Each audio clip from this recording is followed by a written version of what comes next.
नमस्कार आदाब, मैं हूं Syed Sameer Hussain Zaidi MM time news में और मुंबई बुलेटिन न्यूज़ में आप सबका स्वागत है। और आज हम मिलवाएंगे मोहम्मद असलम शेख जी से। ये बिहार के रहने वाले हैं। बिहार में एक नक्सली बहुत बड़ा एक ऑपरेशन हुआ था, उसकी कुछ घटना हम आपको सामने बताएंगे कि क्या हुआ था उस घटना में। जबकि अभी तक के जितने भी नक्सलाइट वहाँ पर ऑपरेशन हुए हैं, हर ऑपरेशन में कोई ना कोई पुलिस वाला मारा गया, लेकिन ये एक ऐसा ऑपरेशन था इसमें कोई भी पुलिस वाला, कोई भी फौजी शहीद नहीं हुआ।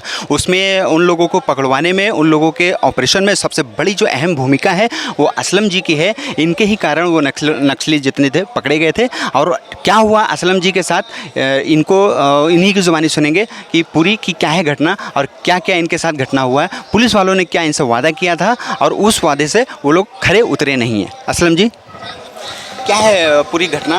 मैं हाथ जोड़ते सभी हिंदुस्तान तवाम तो नमस्कार करता हूँ, आदाब करता हूँ, अस्सलाम वालेकुम।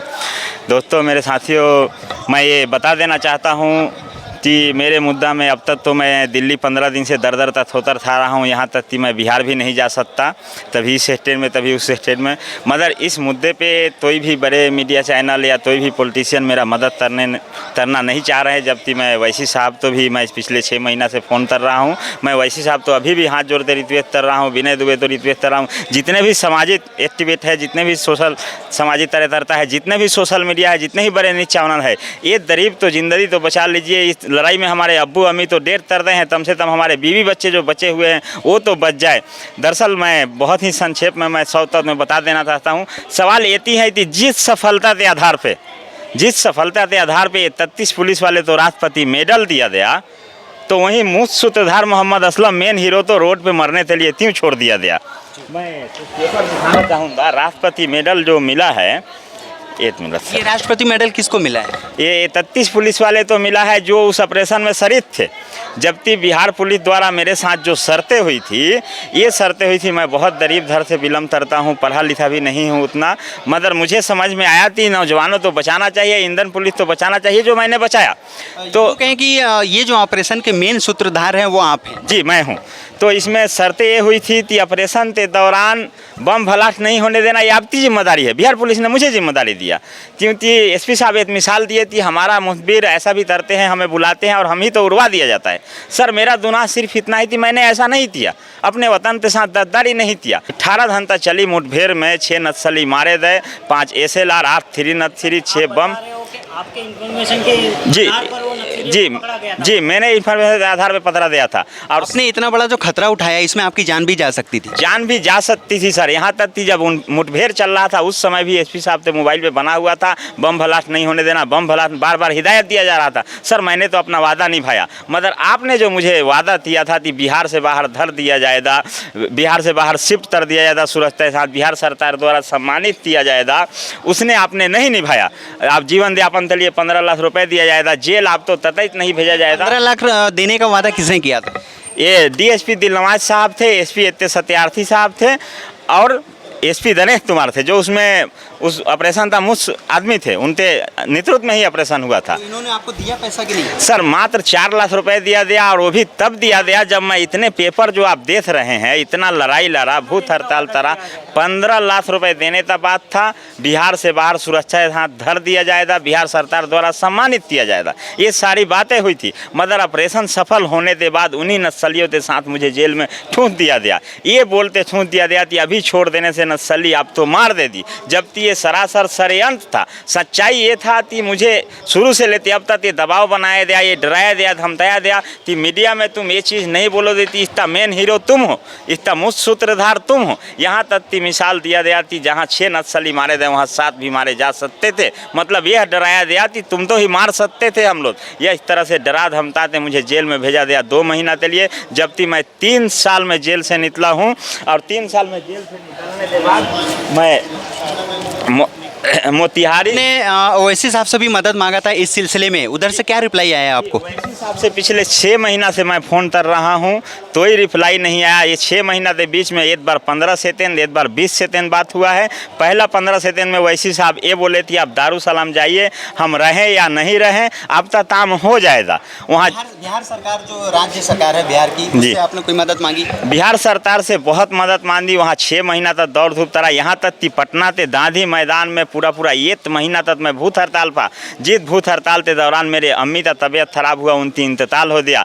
20 दिन के अंदर में फिर अब्बू का इंतकाल हो गया। सर मैं हिंदुस्तान के आवाम से पूछना चाहता हूँ कि अगर 5000 जवानों से मैं जान बचा दिया तो कितना बड़ा जुल्म कर दिया कि आज 5000 जवानों का जान सिर्फ मैं बचाया, मगर पूरी फैमिली भुगत रही है। मेरे अब्बू अम्मी इस लड़ाई में, इस भूख हड़ताल में डेट हो जाए, इंतकाल कर दे। बचे हुए हैं मेरे बीवी बच्चे, जिन तो मैं ले दे तभी इस सेटेट में तभी उस सेटेट में, तब तक मैं दर तक होता था। मैं पॉलिटिशियन नेता से भी पहले तो राष्ट्रपति मेडल दिया जा सकता है, तो वहीं मेन मुझ सूत्रधार मोहम्मद असलम तो रोड पे मरने के लिए तैसे छोड़ दिया जा सकता है, क्यों छोड़ दिया जा सकता है। सच्चाई ये है कि बिहार पुलिस उस रूप में मुझे पहुँचने नहीं दिया, और न पहुँचने दिया न पहुँचने दिया जा रहा है। यहाँ तक कि धमकी आ रहा है कि तो ओपन नहीं करोगे, तुम नहीं बताओगे तीस मुझ सूत्रधार हो, क्योंकि तुम्हारे नाम पे हम लोग मेडल ले लिए, प्रमोशन पा लिए। जिस दिन यह पर्दाफाश हो जाती है, आप राष्ट्रपति मेडल जो लेते घूम रहे हैं, उसका सही हकदार कौन है, तो आप तो जवाब दे ही होगा। इसलिए मुझे यह धमकाया जा रहा सर। राष्ट्रपति को कोई लेटर नहीं लिखा? लेटर लिखा सर, बहुत राष्ट्रपति तो भी लेटर दिया हूँ।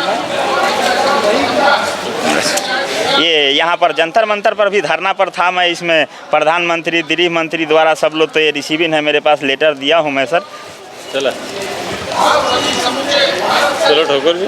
ये ऐसे में सरकार से क्या गुहार लगाएंगे? जी, सरकार से मैं ये गुहार लगाऊंगा कि पहले इस लड़ाई में मेरे अब्बू अम्मी मर चुके हैं, भारत सरकार मेरा मदद करे। अगर मेरा मदद नहीं हुआ, मुझे मेरी फैमिली मारी गई, मेरे फैमिली नस्ल ते हमला के शिकार हो दिया, तो आज के बाद कोई भी काम तो अंजाम नहीं देता, कोई भी नौजवान पुलिस जवानों तो बचाने नहीं आएगा। जिस तरह मैं जान पे बाजी लगाया हूँ, आप समझ सकते हैं, जो मेरा न्यूज़ देख रहे हैं, जो मुझे सुन रहे हैं, वो समझ सकते हैं कि जिस मोमेंट में मैं लाइन पर बना हुआ था नक्सली, तो जरा सा भी मालूम होता थी हमारा ही बीच तो पुलिस का आदमी है, तो सर सबसे पहले मैं मारा जाता था। पुलिस के पास तो हथियार था, सब था, मगर मैं तो निहत्था था।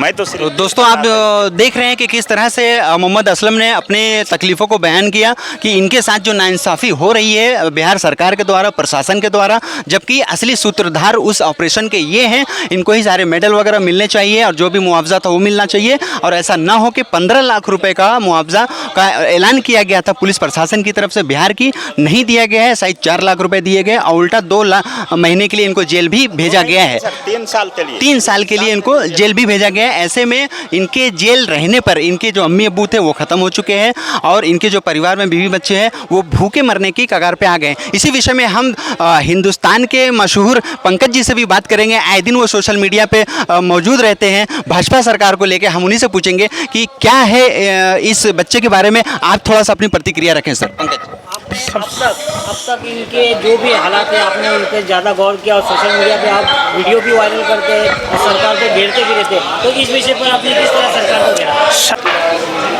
इस घटने को मतलब आप समझिए कि दुर्घटना होने से बचाया, ऐसे युवा के बारे में सोचना चाहिए, और उन पुलिस अधिकारियों को भी सोचना चाहिए कि जिसको आप बहलाकर फुसलाकर आपने ठगा और मौत के मुंह में ढकेलने की कोशिश बिहार पुलिस के द्वारा, बिहार सरकार के द्वारा की जा रही है। इस पर देश के माननीय प्रधानमंत्री, देश के गृह मंत्री और राष्ट्रपति महोदय को संज्ञान लेना चाहिए और इनके पुनर्वास की व्यवस्था करनी चाहिए। जैसा कि इसके साथ बात हुई है, इनके पास फ़ोन के रिकॉर्ड्स हैं। ओवैसी साहब, जिनकी पार्टी का नाम इत्तेहादुल मुस्लिमीन है, मतलब मुसलमानों एक हो जाओ, ये भी मुस्लिम है, और ये तो लगातार गुहार कहता रहा। मैंने भी बात करी थी, सत्य प्रकाश जी जदयू के प्रवक्ता हैं, उनसे भी की थी। मुश्ताक जी जो ओवैसी साहब के पीए हैं, ओवैसी साहब से तो मैं लगातार संपर्क करता हूं। उस मुद्दे पर नहीं जाते जहां कुछ उनको हासिल नहीं होना होता। खोरी गांव के मामले में भी मैंने कहा था, तमाम मुद्दों पर जब संपर्क करने की कोशिश करता है, लोगों को समझना होगा जो लोग जाति और धर्म के ठेकेदार बनते हैं वो सिर्फ़ और सिर्फ अपनी कुर्सी के लिए बनते हैं। उनको समाज से, देश की आवाम से कोई लेना देना नहीं है। इस बात का जीता जागता उदाहरण मोहम्मद असलम है। और देश के तमाम उन सभी लोगों को जो भारत की संविधान में भरोसा करते हैं और जो लोग सत्ता में काबिज हैं, जो राजनेता हैं, जो सोशल एक्टिविस्ट हैं, सभी लोगों को मोहम्मद असलम की मदद करनी चाहिए। जैसा कि आपने सुना कि पंकज जी ने अपनी प्रतिक्रिया रखी मोहम्मद असलम जी के बारे में, और बहुत अच्छी बात आपने कही कि एक मुसलमान पार्टी है, उनको सपोर्ट करना चाहिए। बात यहाँ मुसलमान हिंदू की नहीं है, हिंदू भी अगर से आप हो, नहीं समझ रहे, उत्तर प्रदेश के चुनाव में जाकर आप हिंदू मुसलमान कर सकते हैं, तो जहाँ जिस बिहार में आप जाकर हिंदू मुसलमान किया, ये भी तो मुसलमान है भाई।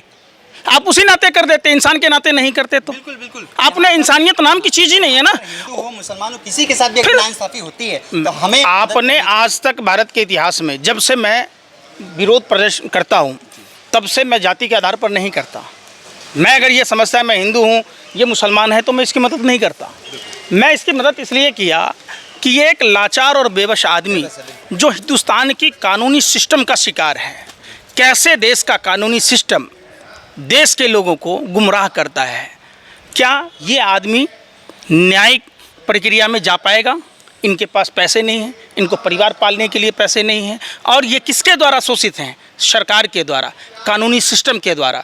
तो ऐसे में लोगों को चाहिए कि इनको भरपूर मदद करें। बिल्कुल बिल्कुल, तो लोगों को चाहिए भरपूर मदद करना चाहिए। गवर्नमेंट हो, सरकार हो, प्रशासन हो, या फिर आम एनजीओज भी हैं, जितने भी सोशल वर्कर हैं, उनको भी आके बढ़ चढ़ के हिस्सा लेना चाहिए, इनकी मदद करनी चाहिए। पंकज जी ने भी अपनी प्रतिक्रिया इनके बारे में बहुत ही अच्छी रखी। तो इसी तरह की खबरों को जानने के लिए हमारे साथ बने रहे MM टाइम्स न्यूज़। हमें आपके साथ जय हिंद, जय महाराष्ट्र।